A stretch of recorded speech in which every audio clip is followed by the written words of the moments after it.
नमस्कार सगळ्यांना, मी स्वातीस किचनमध्ये तुमचं खूप खूप मनापासून स्वागत। भाजीला जर काही नसल्यास काय करावं असा प्रश्न पडतो, तर आज आपण इथे एक स्पेशल अशी काळ्या मसाल्याची भाजी करणार आहोत, ती म्हणजे डुबुक वडे। तर बघा, इथे मी साहित्य घेतलेलं आहे।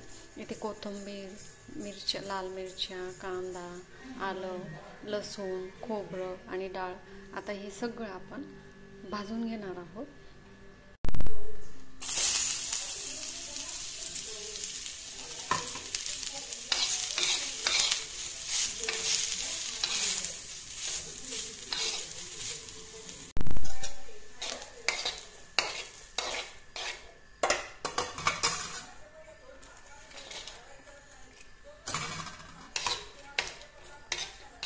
खोबरं असं मस्त परतवून घ्यायचं।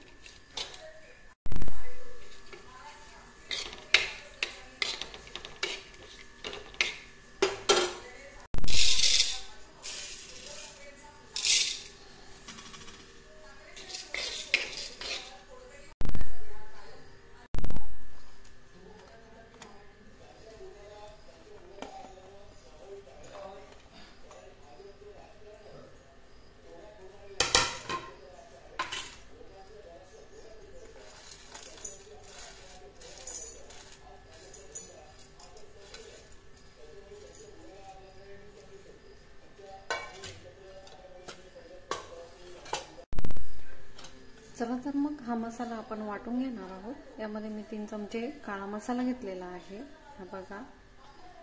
त्यानंतर चमचा लाल तिखट आणि आपलं बाकीचं कांदा, हरभऱ्याची डाळ, खोबरं, हिरवी मिरची, लसूण हे सगळं वाटण आता तयार करून घेऊया। हे बघा, हा मसाला आपला मस्तपैकी असा चिकन वाटून झालेला आहे। आता इथे एका कढईमध्ये तेल गरम करत ठेवलेलं आहे। आता हा मसाला परतून घेणार आहोत। याला छान तेल सुटेपर्यंत परतून घ्यायचं आहे।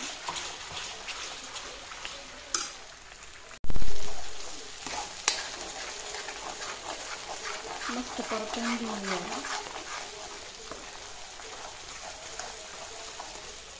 आता आपला मसाला परतलेला आहे, इथे पाणी टाकूया। यामध्ये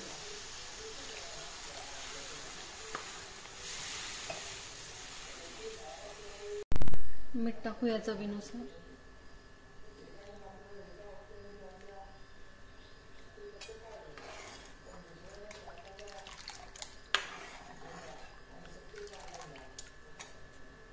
इथे भाजी उकळते तोपर्यंत आपण डुबुक वड्याची तयारी करून घेऊया। मी डाळीचं पीठ घेतलेलं आहे, यामध्ये चवीनुसार मीठ टाकूया थोडंसं। त्यानंतर अर्धासा चमचा लाल तिखट टाकूया, थोडीशी हळद आणि आता याला पाणी टाकून मिक्स करून घेऊया। जास्त पातळ नाही करायचं आणि जास्त घट्टही नाही करायचं। हे बघ, अशा याच्यावर अशा पद्धतीने हे आपण डाळीचं पीठ काढून घेतलेलं आहे बघा। आता याचे आपण भाजीमध्ये डुबुक वडे अशा पद्धतीने काढून घेतलेलं आहे बघा। हे पीठ डुबुक वडे सोडूया। इथे आपल्या भाजीला उकळी आलेली आहे। आता यामध्ये असे बारीक बारीक हे वडे सोडूया। उकळी आल्यानंतरच सोडायचे हे वडे। हे बघा,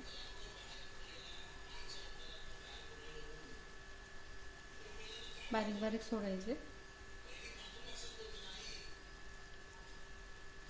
गॅस फुल ठेवायचा।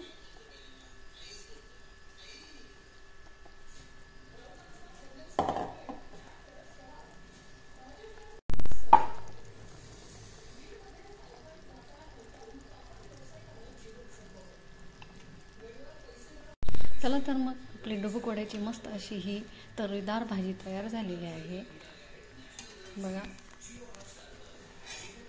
खूप छान लागते ही भाजी। कमेंटमध्ये नक्की करून सांगा तुमच्याकडे याला काय म्हणतात। माझ्याकडे याला डुबुक वडे म्हणतात बघा तुम्ही। आता यासोबत गरमागरम पोळ्या आणि भात मस्तपैकी खात राहा, खुश राहा, मस्त राहा।